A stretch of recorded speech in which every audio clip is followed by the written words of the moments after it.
Good morning, I'm Joe Fryer. And I'm Savannah Sellers. Right now on Morning News Now, time for a boost. New developments in the fight against the coronavirus. This morning, Pfizer looking for the FDA's okay to give all adults an extra dose of its COVID vaccine.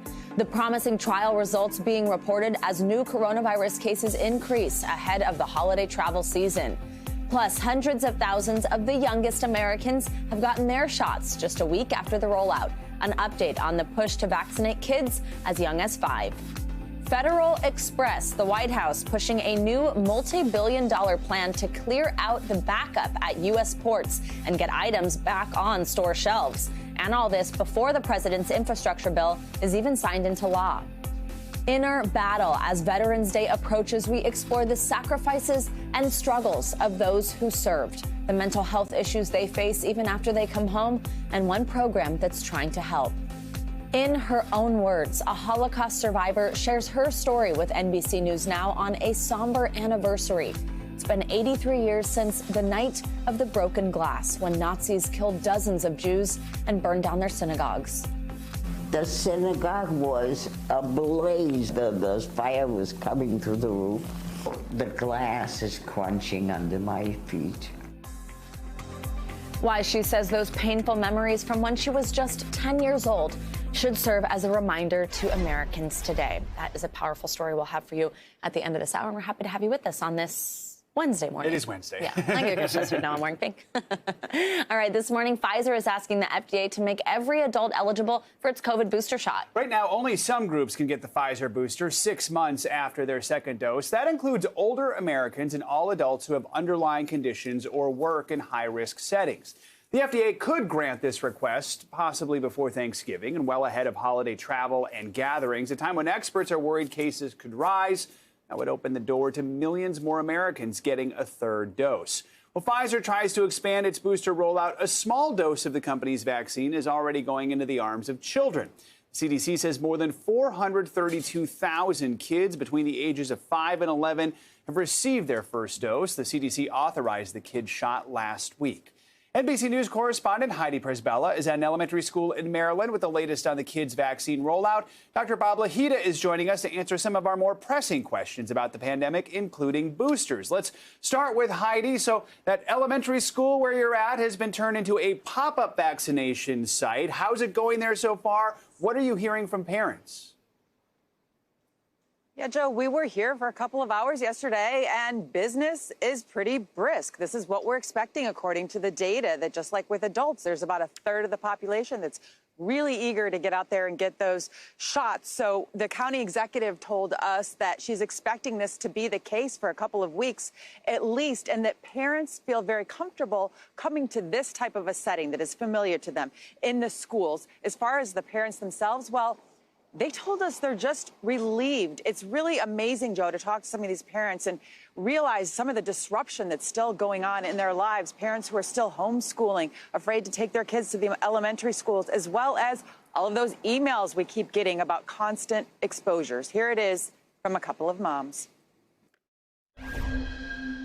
It won't be super back to normal, but I think you'll feel a lot more safer with the other students and just the building overall. Because you have to think a whole building with just adults vaccinated, it's a little scary. So I think you'll put everybody at ease, and they can kind of start to be more social.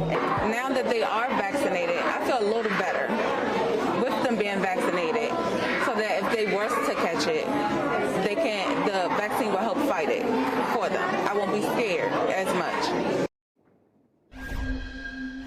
So, guys, it was really cute to see how this looks a little different with the younger ones. Some of them were coming in there with their emotional support stuffies. Some of them brought grandma, and the lengths to which the clinics are going to try and make them comfortable, including candy, entertainment, and my personal favorite, a separate escape door for the screamers, so they don't scare the new ones coming in. That is a smart idea right there. All right. Now, we know it's not just the kids. Not all parents are on board yet. A recent Kaiser survey found 30% of parents say they will definitely not get their kids vaccinated. Now, I know you spoke exclusively with the deputy director of the White House COVID response team. How do they plan on reaching nearly a third of parents who are saying, no, absolutely not right now?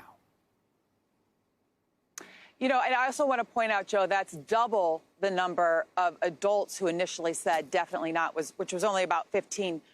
So, yes, we did have an exclusive interview with the deputy COVID response director who told us they're doing everything they can in terms of trying to assure parents, but also changing the infrastructure around all of this, basing a lot of this at very familiar places like schools, like children's hospitals. They have these partnerships with pediatricians, children's hospitals. Parents are going to want to get it directly from healthcare providers. Here's a little bit of what she told us. We are doing everything we can to arm parents with the information and, importantly, to arm trusted messengers, the pharmacists, the pediatricians, the family doctors. We know that this is the single best way to protect our kids from 5 to 11 is to get them vaccinated. And while kids may not suffer as severe illness as older Americans, kids still make up 1 in 4 cases in this country, and that's certainly too high. So, guys, a lot of these parents who are saying definitely not tend to be younger parents. They have younger kids who may not be vaccinated themselves. That's why we need this concerted outreach effort. And a lot of these decisions as well about setting up these clinics are very, very localized just because this issue of vaccinating younger children has become so politicized. All right. Heidi, thanks so much for kicking us off. Dr. Bob Lahita joins us now. He's a professor at the Hackensack Meridian School of Medicine and the director of the Institute for Autoimmune and Rheumatic Diseases at St. Joseph Health. Good morning, Dr. Lahita. Always great to see you. So let's talk a little bit more about that survey that Joe just referenced, this recent Kaiser survey. It also said only 27% of parents say they plan to get their 5 to 11-year-old vaccinated right away. And one of the reasons we hear about this hesitation is because parents are wondering, do kids really need this? So can you tell us, what does the risk for COVID look like for kids as young as 5 right now? Well, there is a risk, Savannah. First of all, children can be infected and they can get very, very sick. It is unusual for that to happen. They can also spread the virus, and they can have the short and the long-term effects that we see in adults as well. And at the worst thing that can happen is multi-system inflammatory syndrome, which we are seeing in the hospital. Admittedly very rare, but when your child gets MIS-C, that is what that stands for. They can get very sick and wind up in the intensive care unit. So it's really important for parents to understand that this is not a frivolous thing and that it's a very, very safe thing to do, to get your child vaccinated. And now, Doctor, the other news about Pfizer is that they want to make booster doses available for all adults, as we mentioned at the top of the show. What do you make of that request from Pfizer? Is it time for everyone, even if you're not at risk, even if you're in that younger age group, to get a booster? Yeah, I think everyone should get a booster. People over 65 and those with comorbidities like heart disease and severe lung disease should get the booster. And pregnant women and people who are obese particularly should get the booster because they are at risk. And they're at risk for a significant disease. And 14% of the population have already gotten the booster shot. And, you know, you can mix and match. You don't have to get, if you got the J&J, you can get the Moderna or the Pfizer BioNTech booster shot. You don't have to stick with what you got previously. And so now, Dr. Lahita, if the FDA and the CDC do sign off on Pfizer boosters for all adults, let's say before the holidays, what kind of impact do you think that will have on cases? I mean, could something like that prevent a winter surge?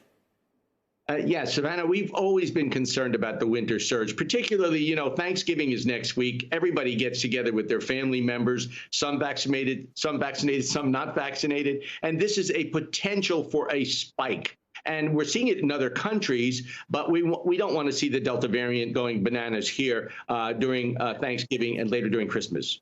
Absolutely. Dr. Bob Lahita, as always, so great to have you. Thanks so much. We're following 2 major developments this morning from the investigation into the January 6th insurrection. First, the House committee leading the inquiry issued more subpoenas yesterday to former Trump aides. That includes ex-press secretary Kayleigh McEnany, senior advisor Stephen Miller, plus 8 other former administration officials. On top of that, a federal judge denied former President Trump's bid to stop White House documents from being released and handed over to the investigating committee. NBC News Capitol Hill correspondent Ali Vitale joins us now with more. So, Ali, let's start with those 2 high-profile subpoenas, Kayleigh McEnany and Stephen Miller. Why are they critical to the investigation, and what is the committee hoping to get here? Look, Joe, all of this speaks to what was going on in the White House in the days and weeks before January 6th, which is the main focus point for the committee. We've seen them issue a whole range of subpoenas from the people who planned the rallies on January 6th, both at the Ellipse and over at the Capitol. And we've also seen them go for the president's inner circle physically inside the White House in those critical days. Chief among those people are people like Kayleigh McEnany and Stephen Miller. Specifically looking at Kayleigh McEnany's subpoena, you can see it on your screen. One of the things that they wrote, the January 6th committee, and why they want to talk to her is because they said that they've revealed credible evidence of her involvement in the events within the scope of the Select Committee's inquiry. Specifically to McEnany, we know she was the chief messaging person for the administration, as well as for the Trump campaign, someone who was critical in disseminating a lot of the mis and disinformation about what actually happened in the November election. That's something that the committee is very, very interested in. And as we mentioned, another major development, a federal judge ruled against former President Trump's efforts to try and shield various documents from the committee. What more can you tell us about those documents, and when will the committee actually get to see them? Well, we know that the Trump lawyers did not want the National Archives to be able to release the thousands of records that the Select Committee is trying to get at. All of those things range from the president's daily diary, the calls that he was making, the meetings that he was having, but also notes that were taken by hand by his senior staff, people like then Chief of Staff Mark Meadows. There were also speech drafts by people like Kayleigh McEnany. All of this is important to the committee in understanding how paper was flowing, but also how conversations were going within the White House around January 6th. What the judge did last night is say that the Trump lawyers, no matter their protests, don't have a right to say that the National Archives cannot release those documents. Now, what we could see is those documents flow to the committee as soon as Friday. The Trump lawyers are going to try to stop that. They're going to try to continue to drag this out. But here's what Chairman Benny Thompson said in the aftermath of that decision late last night. Chairman Thompson said, "The Select Committee appreciates the court's swift and decisive ruling on the former president's lawsuit." Thompson says, in his view, there couldn't be a more compelling public interest than getting answers about an attack on our democracy. And Allie, quickly on this last question, could you give us some insight into what comes next for this investigative committee?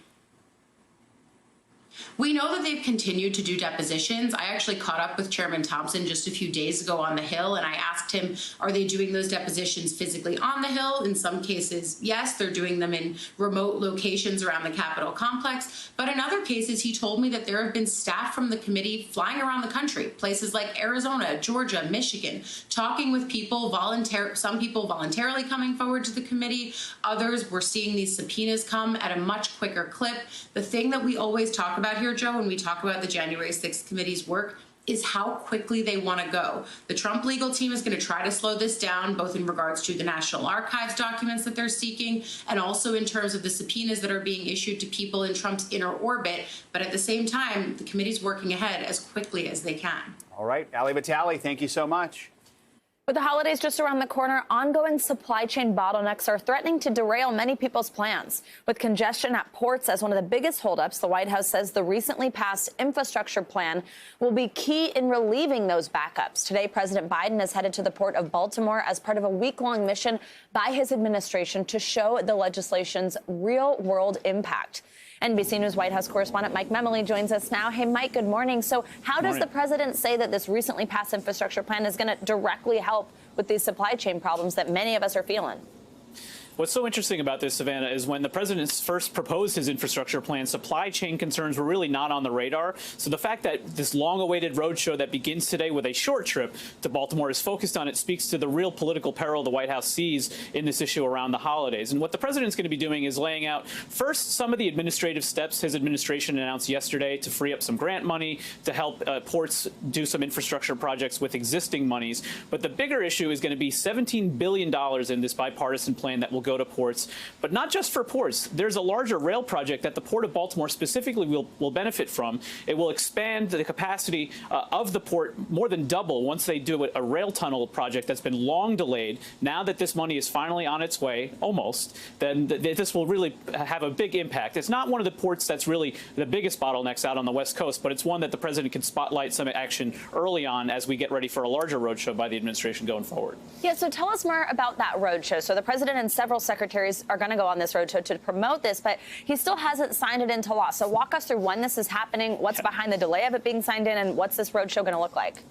I think the question we ask probably more than any at the White House these days is, when is the bill signing? There was such an urgency to get it passed, but now there's a wait. Well, it's because the president wants to have a big celebration, and they're going to wait for Congress to come back into session to have lawmakers who were part of the really tough effort to get this over the finish line in the House, in the White House for it. But the larger issue here is that the president is also preparing for a real implementation challenge. This is trillions of dollars that the administration is getting ready to spend. And so we saw Gina Raimondo, the Commerce Secretary. She's one of those cabinet officials who's kind of have a big role. She was in the briefing room yesterday talking about a cabinet meeting they're going to have on Friday with the president to lay out the next steps, but also the idea of shovel-worthy projects and shovel-ready projects. There are some monies that are going to go out quickly. There are others that are really just in the beginning phases that she says will take months to see the impact going out. But clearly the administration sees a real political incentive to get out and try to promote these benefits soon. Yeah, absolutely. Now let's talk about the second half of the president's economic agenda. So this infrastructure bill was just step one. Then we still have this $1.7 trillion climate and social spending package. I'm sure our viewers remember us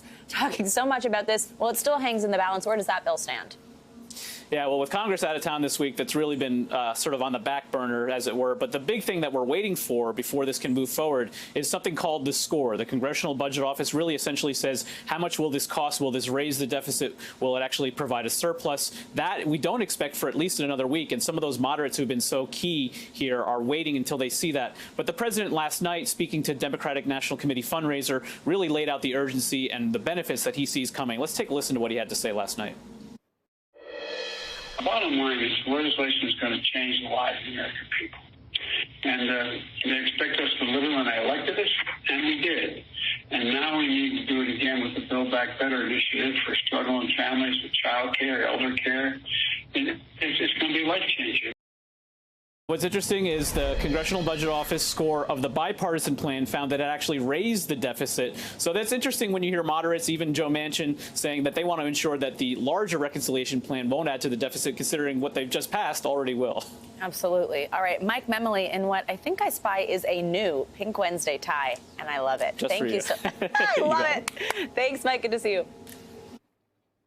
All right, let's look forward and maybe a few days backward with your morning news now weather. Yes, we're so happy to say that our Bill Cairns is back. He's been resting after running in the New York City Marathon. Let's look at him with his medal and a new personal record. He finished the race in 3 hours and 38 minutes. Okay, get this. It's a whopping 42 minutes faster than his time in 2019. Bill Cairns, how did you do that? Congratulations. We're so happy we missed you. It is so exciting. Yeah, no, well, first off, it wasn't easy. Let's just put it that way. Getting in the car yesterday, it was still like this, like one leg, lifting the other leg. No, it's been, I never ran. About 5 years ago is when I started running. And on my first run ever, I was about 30 pounds heavier than I am right now. I went out for 2 miles and I died. On the way back from my run, a guy walking his golden retriever passed me and asked me if I was okay. So, you know, if there's any inspiration there, it's just that if you keep at it, if you try hard enough, you can get better at it. But it's a lot of work. So Bill, I mean, hello, you're an Iron Man now. What a cool story. I love that. We're so happy for you. Congrats. Yeah. It's a lot of time. You know, I have a lot of friends that I haven't seen in a long time. So, yeah, I need a little more life balance. So, all right, let's get to this forecast and help you guys out here. We have a big coast-to-coast storm. I mean, everyone's been just talking about this unbelievably warm fall we've had. It continues today, the eastern half of the country, but it will come to a crashing halt. It has to eventually, right? I mean, the sun's like setting at 4:30 in the afternoon now. So the rain will be in the middle of the country along with some snow today. We could get some isolated severe weather between Oklahoma Oklahoma City and Dallas. I'll talk more about that in a second. And then on Thursday, tomorrow, we watch the storm system through the Ohio Valley in the southeast. A brief period of heavy rain Friday morning in the northeast, and then it gets cooler as we head towards the weekend. So concerns with this storm, we're not going to have a lot of damage, but we could see some isolated severe weather, maybe even an isolated tornado from Dallas all the way to Oklahoma City. We'll watch that this afternoon and this evening. And how about snow? It is that time of year we can get snowstorms. This will not be a huge one. The only areas that'll have a plowable snow will be Fargo to International Falls. And as we mentioned, it is lunch outdoors again, guys. 69 in D.C., 68 in New York City. So, yeah, enjoy this beautiful stuff. It will not last forever. I promise you that. Yeah. Weather's so nice, you might run another marathon in it, right? Do another one tomorrow? Not till next November. All right. Take a break. All right. Thanks, Bill. Thank you, Bill. The prosecution has rested its case in the trial of Kyle Rittenhouse, the man accused of killing 2 people during a racial justice protest in Kenosha, Wisconsin last year. Yeah, today Rittenhouse's defense will set its case out in court. NBC News correspondent Gabe Gutierrez joins us this morning from outside the courthouse in Kenosha. Hey, Gabe, good morning. Savannah and Joe, good morning. The defense now taking center stage, trying to convince the jury that Rittenhouse only shot 3 people, killing 2 of them because he was attacked first. This morning, the trial that has sparked intense debate over racial justice protests, the Second Amendment, and vigilantism is entering day 7 of testimony. The prosecution on Tuesday playing new high-definition drone video, zoomed in and slowed down by a forensic imaging specialist. It shows Joseph Rosenbaum following Kyle Rittenhouse, then Rittenhouse wheeling around and shooting him at close range. It's unclear whether Rosenbaum was grabbing for Rittenhouse's gun or trying to swat it away. Mr. Rosenbaum died from multiple gunshot wounds. This forensic pathologist testified the final 2 shots were at a downward angle. Prosecutors say that means Rosenbaum was falling forward, but the defense argues Rosenbaum was lunging as he tried to attack. Rittenhouse grimaced as graphic autopsy photos of the gunshot wounds were shown in court. Jurors also saw a demonstration of Rittenhouse's AR-15 style rifle. The now 18-year-old killed 2 men and wounded a 3rd during a night of unrest following last year's police shooting of Jacob Blake in Kenosha.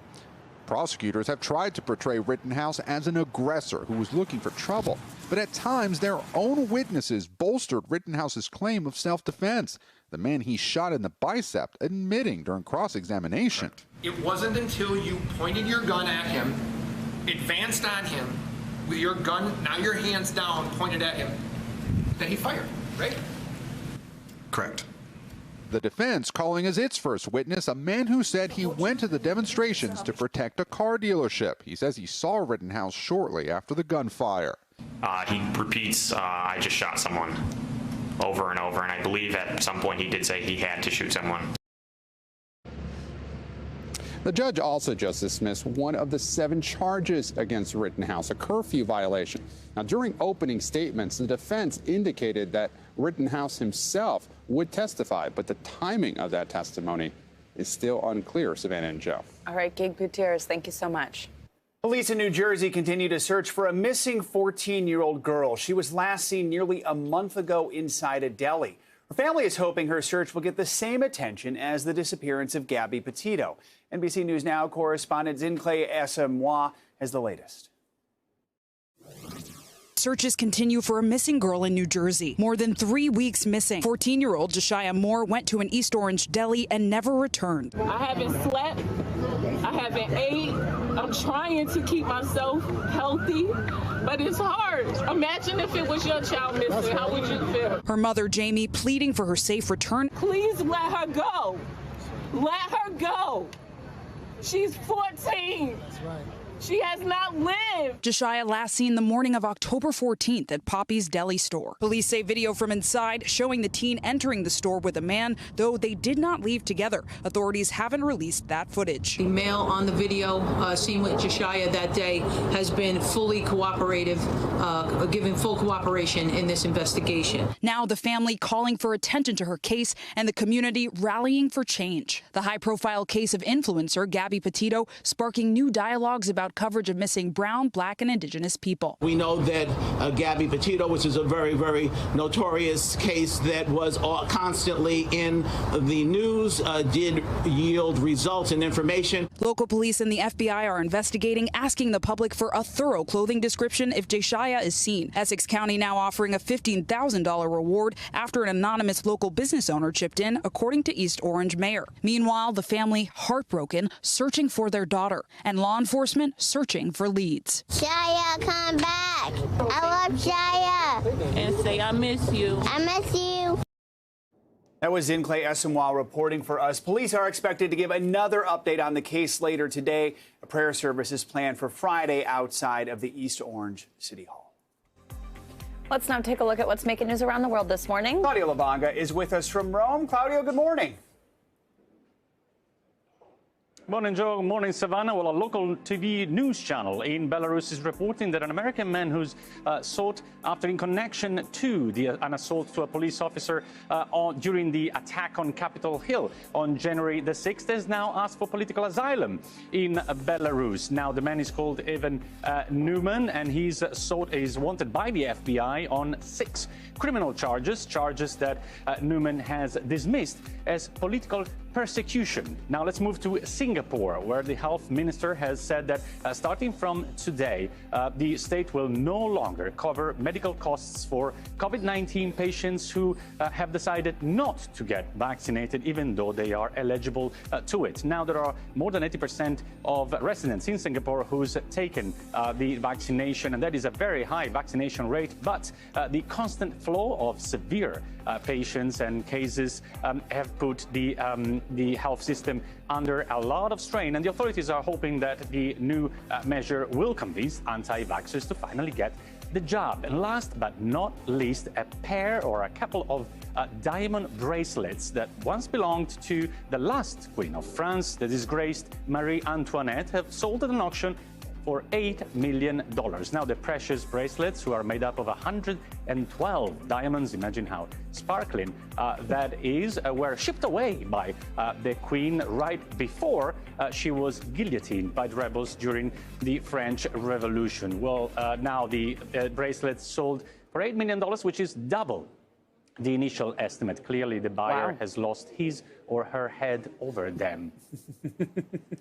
We see what you did there. Got it. All right. Claudia, thanks so much. AntMan probably has a big head this morning, and for good reason. People magazine has named Paul Rudd this year's sexiest man alive. The 52-year-old actor, who still looks like he's in his 30s, will grace the magazine's cover this week, and he's not holding back while taking his victory lap for the honor. He told People magazine, quote, "I'm going to lean into it hard. I'm getting business cards made." Rudd is well known for his starring roles in Marvel's Ant-Man, along with the hit comedy This Is 40. Now he can add sexiest man to his list of achievements. I think that's a good choice. And I think business cards is definitely the way to go. Why not? I know, right? You can't let people forget. Yeah, exactly. So, that's his new title. Also, someone who wasn't a coach on The Voice, which is usually who gets Oh my gosh, it, that's so true. All right. All right. Time now for your weekly checkup. NBC News medical contributor Dr. Natalie Azar joins us here on set to discuss the latest health headlines that you might have missed. Good to see you, Dr. Azar. Thanks for being here. So let's start with this new research from Mount Sinai. It's showing there's a digital divide for people across the country who are having difficulty with all the latest healthcare advancements like telemedicine, stuff like that. Talk to us about the impact that can have. Absolutely. You know, honestly, 20, 30 years ago, it was computers, right? And now it's telemedicine and everything going digital. So what these Mount Sinai researchers actually found out was that even though older individuals were, there was like a 5-fold increase in them using actually telemedicine during the pandemic in the early days. And this happened in my own office. I was very surprised to see some of my older patients doing video visits. But even so, twice as many older people ended up coming into the office in person as younger people. And I remember this when we first got back to the office, I had these older individuals and I'm like, what are you doing here? This is so risky for you, because they just couldn't make the digital video visit happen. And what they found was that people who were older individuals who lived in non-metropolitan areas, if they lived alone, if they were less educated, they were less likely to be able to use the video visits. So doctor's orders, address it doctors, healthcare providers, please address this with your patients. If you're an individual with a parent or grandparent, ask them if they know how to do this, assist them. And the biggest thing is don't do it for them, but teach them how to log on and do video visits, because it's really imperative, especially in those harder to reach areas where people can't physically come to the office. They can still really benefit from an encounter, even if it's not in person. Absolutely. I love that it even said, even if it's your neighbor on there. I know, Yeah. I know. It's important. Let's go to the opposite end of the age spectrum, babies. And having your baby eat eggs at a younger age to try and maybe prevent or hold off on an egg allergy later. Tell us why this is so important. So, you guys, there has been a dramatic shift in the last 5 years in terms of introducing these common food allergens to babies. We used to wait, and then introduce these food allergens later, and we found that actually didn't help reduce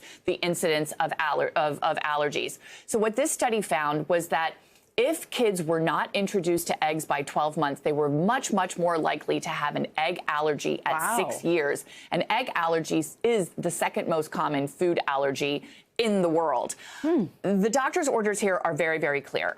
High food allergens like peanuts, cooked eggs should be introduced pretty early at 6 months. And you have to be consistent about it. You don't just do like scrambled eggs, and then you don't do anything again for another couple of weeks or a couple of months. But once you start introducing this, and obviously with the guidance of your pediatrician and family history and all of that stuff, but do it consistently and do it often, and it really will help prevent the development of all of these food allergies. You guys don't have kids yet, but let me tell you, our lives were consumed with food allergies. When the kids were little, they couldn't bring peanut butter to school because so many kids had allergies. It really disrupts a kid's life. Absolutely. All the kids, too. And it's something we didn't deal with when I was younger. And now it's a huge thing. I remember thinking, I can't make my kid a peanut butter, and that's like a staple, right? But you can't do it because so many other kids have allergies. This is really, really a trend in a very different direction, and we're seeing really, really good outcomes from that. Yeah, absolutely. Interesting stuff there. Good to know. All right, Dr. Azar, always great to see you. Thank you so much. Thanks for joining us on set.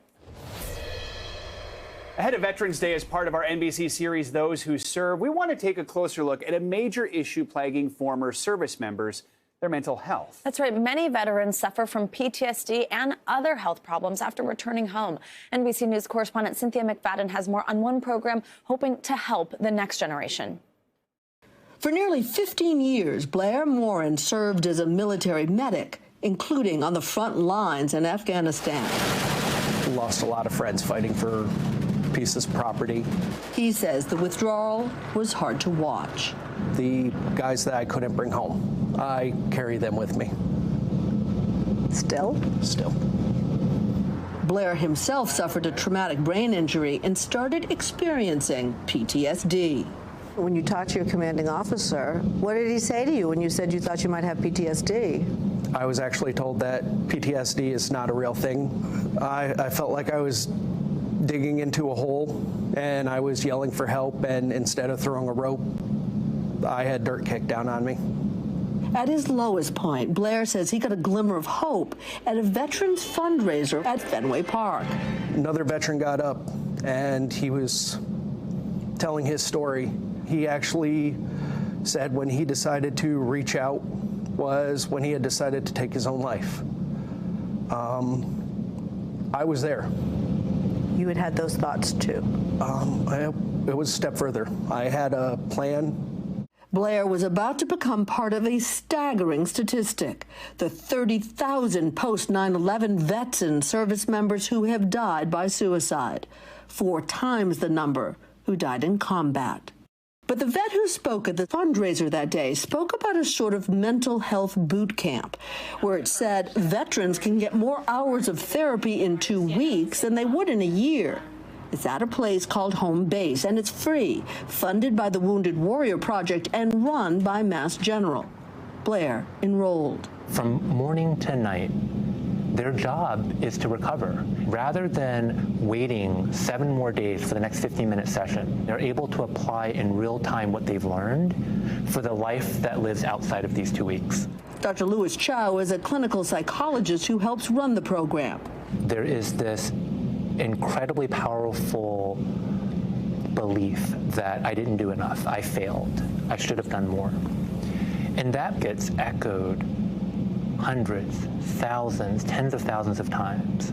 That was the case for Sergio Alfaro, an Iraq veteran who came to home base 5 years ago. Sergio was admitted to Harvard Medical School when he got home, but his PTSD got in the way. It's like all these things that everybody is able to do made me start thinking about these very disturbing things that happened over there. You know, either incoming, mortar explosions or RPGs blowing up. I think that's one of the best things about the group therapy was the fact that I was able to engage with other veterans to kind of see what they were going through, to not feel so alone.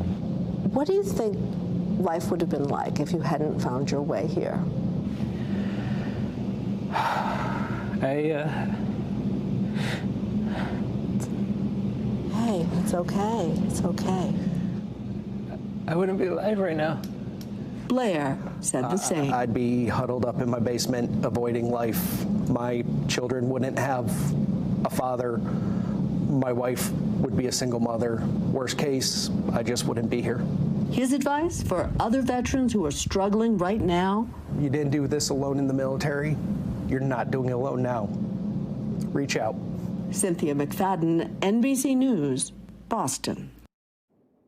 What a powerful report, and we are, of course, so grateful for their service. Now to an inspiring story of resilience and friendship. More than 8 years after the bombing at the Boston Marathon, one survivor was unexpectedly reunited with the nurse who took care of her. This time it was a much happier occasion. NBC News correspondent Kristen Dahlgren shares their story.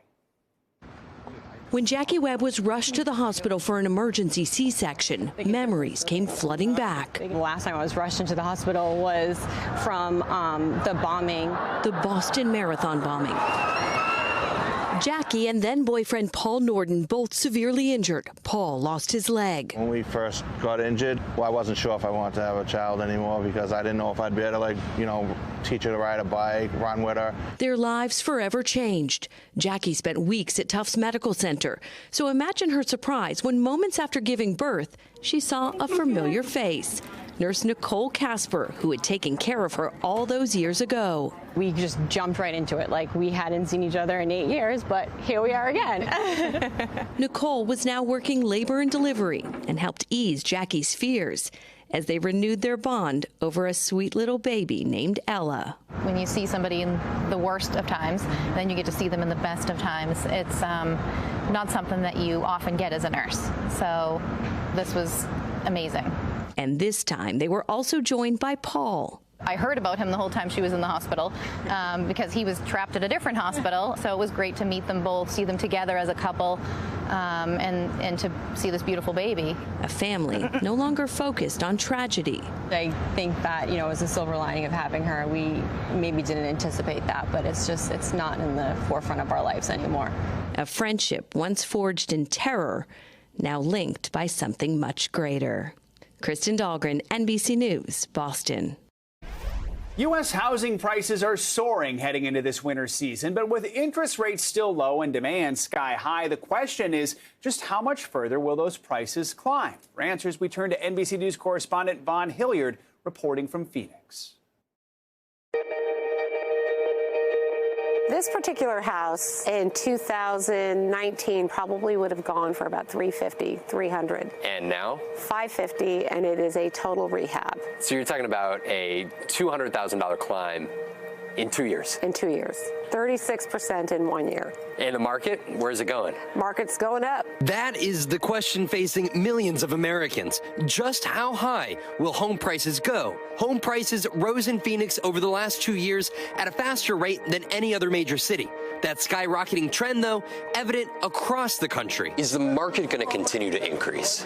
Yes. We have very strong employment growth, and employment growth drives population growth, and population growth drives housing demand. Even in Maricopa County, which encompasses the greater Phoenix area, the supply of housing is low. The area gained more than 85,000 new residents between 2019 and 2020, more than any other county in the U.S. 2008, there was the bubble that we didn't all see coming here. Right. This isn't that? This is not that. And we have low supply and high demand. Ever since the crash, home prices have steadily risen. There's definitely not a bubble because at that time, for instance, take Metropolitan Phoenix, we overbuilt beyond demand by about 100,000 housing units. Today, we're not building enough housing units and we don't have enough supply. And that's what led the Howard Hughes Corporation to announce this $600 million housing project here in the far reaches of the Phoenix desert. Just how massive of a project are we talking about? 36,000 acres, 3 times the size of the island of Manhattan. This is going to be a city that is roughly the size of St. Louis. David O'Reilly is the CEO of the development company. Work is underway to build what he hopes will be 100,000 new homes for 300,000 residents, basically a new city, all in the next 3 to 4 decades. How quickly can you build? We'll be selling 1,000 lots early in 2022. Despite Phoenix housing prices jumping by 33% in the last year, wages have risen by just 4.4%. That's where you begin to have this problem where the lack of supply and the high demand is causing increased unaffordability or housing burden on individuals. With the market continuing to skyrocket, what is the ripple effect in a community like this? This is the trickle down. We are in ground zero. It's just a day resource center, but it gets you like somewhere safe. We don't have enough transitional housing. We don't have enough affordable housing. It's a public health crisis. It's a housing crisis. Everything is synergistic. Everything is entwined. That was Vaughn Hilliard reporting from Phoenix. Time now for our CNBC Money Minute, the biggest financial headlines of the day and why they matter to you. Silvana Hanau is with us today. Hey, Silvana, good morning. Good morning, guys. A judge has denied Apple's request to pause a set of orders handed down after an antitrust lawsuit brought by Epic Games, the maker of Fortnite. Apple had sought to pause an order that would require it to open up its App Store, allowing buttons, links, and messages about payment methods besides the iOS store. Apple charges app developers commissions of up to 30%. And last month, Google said it would slash fees it charges app developers in half. Coinbase could come under pressure today. The country's largest cryptocurrency exchange reporting third quarter revenue that missed analysts' forecast. And that's due largely to lower trading volumes, which fell 30%. Much of Coinbase's business hinges on the performance of digital assets like Bitcoin, which hit an all-time high above $68,000 earlier this week. And Arby's is rolling out 2 limited edition vodkas that may pair well with some of its menu items. The Curly Fry vodka is distilled with cayenne, paprika, onion, and garlic. The Crinkle Fry vodka is made with kosher salt and sugar. You won't be able to get the fast food booze at the drive-thru window because it's only available online in a dozen states, and it can be found at arbysvodka.com. Starting November 18th, you can get your hands on a bottle for $59.99 while supplies last. What's really strange is they suggest mixing it with Arby's sauce and horseradish. Ooh. Kidding. Oh, it's like, how do you know that? No. I'm just like, is vodka what people are really like hankering for with their Arby's? I don't know. It's random. My flavor. Well, something for There you everyone. go. Savannah, thank you. Yeah, you got it.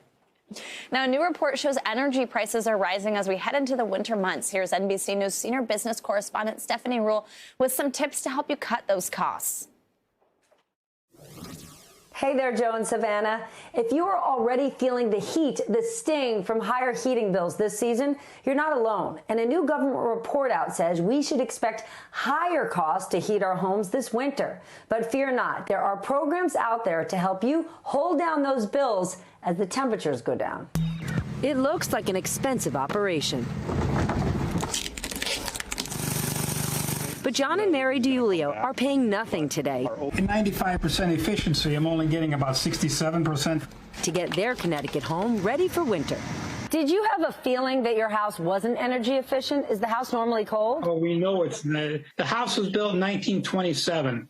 And the ductwork and everything is old, so I knew we were leaking air. They're taking advantage of a program through their electric company that looks for leaks, gaps in insulation. You can see that the heat is just radiating out of that corner. And fixes them, in some cases for free, or provides rebates and other assistance.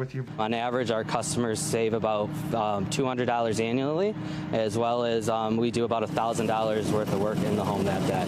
These audits are available across the country. Experts recommend calling your local utility to find out what they offer, as this winter the Energy Department says heating costs will be higher and temperatures will be colder than last year. We're projecting between $300 to $500 more to heat your home, on top of already high gasoline prices. In the meantime, there are steps you can take today to lower your monthly bill. Tune up your furnace and replace the filter. That could save up to 10%. Turn down the thermostat at night. Every 1 degree lower can save 2% on your bill. And seal up any leaks. As for the DiUlios, do you almost feel excited to see next month's bill to see if it worked? Yeah, for sure. keeping their winter heating bill from rising as temperatures drop. And Joe and Savannah, in addition to these audit programs, which are aimed to help you make your home more energy efficient, there are also government programs to help you cover your bills. So check with your local utility provider. Depending on your financial situation, for low and middle income families, you may get assistance to help cover those bills. Today is the 83rd anniversary of Kristallnacht, the night of the broken glass. It's when Nazis in Germany vandalized Jewish homes, burned down synagogues, and killed close to 100 Jews. In the aftermath of Kristallnacht, about 30,000 Jewish men were arrested and sent to concentration camps. All those years later, anti-Semitism continues to run rampant around the world. We spoke to Holocaust survivor Ruth Zimbler, who was an eyewitness to this event. The synagogue was ablaze. The fire was coming through the roof. The glass is crunching under my feet. And I feel it every day. I feel it today. I feel it just crunching under my feet. And the apartment was stripped of everything but the furniture. Yet, I survived it. The anniversary of Kristallnacht is being commemorated as anti-Semitism attacks continue to spike here in the U.S. 2020 was the third highest year for anti-Semitic incidents against American Jews since the Anti-Defamation League started tracking this data in 1979. In 2021, on the anniversary of Kristallnacht, when we see that anti-Semitic tropes and narratives are more easily accessible than arguably in any other time in human history, that should give us pause. It suggests that we have a lot more to learn about the impact of our history and that there are people who are looking to exploit that. Roni Alfandari, a clinical psychologist, says rising anti-Semitism is especially traumatic for Holocaust survivors. For somebody who survived the Holocaust, who's managed to gain some access to his own strength and survive, it's being sent back to hell. The trauma will be easily triggered by various supposedly naive events. 6 million Jews were killed in the Holocaust, leaving today's Jewish community with collective and generational trauma. It can create really deep anxieties, and then it can lead to, for instance, Jewish people living abroad blend in more and try to get rid of some of the more identifiable Jewish traits. To try to deny the sense of belonging to a community, because being part of that community obviously signals them as possible targets. Some believe technology may be responsible for fueling anti-Semitism. Is anti-Semitism becoming normalized? Are there other factors that have led to this, including social media? There is no one answer, but one thing is clear. The ability of disinformation and conspiracies to animate this has become a real issue. But somehow information and news and understanding has become so relative that people are talking about opposing views to the Holocaust. What is that? That's denial of the Holocaust. That's anti-Semitism. This loss carried over for the rest of my life. You got to know, because if you don't know, you don't know what to prevent. So in order to prevent anti-Semitism, you have to be an upstander, not a bystander. So in order to know those things, you've got to give the people the education to see why. Ruth is currently 93 years old and is a member of the Speakers Bureau at the Museum of Jewish Heritage. And after staying silent for so many years, she takes every opportunity she can now to share her story. As she says, education is the key to stopping anti-Semitism. Thanks for watching our YouTube channel. Follow today's top stories and breaking news by downloading the NBC News app.